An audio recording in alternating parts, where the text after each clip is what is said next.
It We goes a should be little, back. it goes a little deeper. And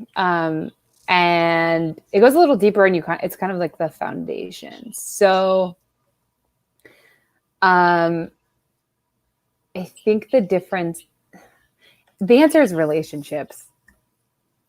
That's the answer. So you think about the relationships you have in your life while you're laying there in the dark? I think and the relationship with myself, right? I think I spent a lot of years of my life trying to figure out what would make me feel worthy of life. And ironically, I thought that the only way I could deserve love is if I believed I did not deserve love. It's kind of that Woody Allen quote of I would never join a club that would have me as its member.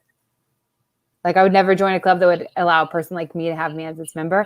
I thought that kind of mentality is what made people like you and what made people love you and what made you worthy, because that meant you had high standards and that meant you beat everybody to the punch. You beat everybody to the punch of whatever they were going to punch you on. So I spent so many years doing that. And then I shifted out of that in large part because of Christina being my friend when I was unlikable. I know this is going way back, but this is answering your question, I promise. Well, the reason I'm asking is that I think we're not the only ones that feel that way. Yeah. And if there's something that we say or something that you share that is a little tiny trigger that can pop in their mind when they're in that position, they're like, yeah, I remember Morgan said, yeah.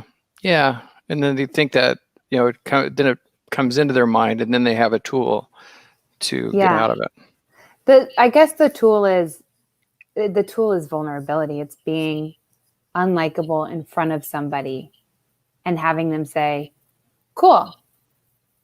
Yeah, I still want to hang out with you. I still want to know your opinions. I still want to be your friend. It's different than being like, I feel dark and in the pit of despair and somebody's like, oh, let me save you. Then you still feel like you don't have agency, like you don't have power, or you shouldn't have, you know what I mean? Whereas somebody being like, yeah, I know that you feel like crap or you feel unworthy, but I'm still here, revolutionized my life.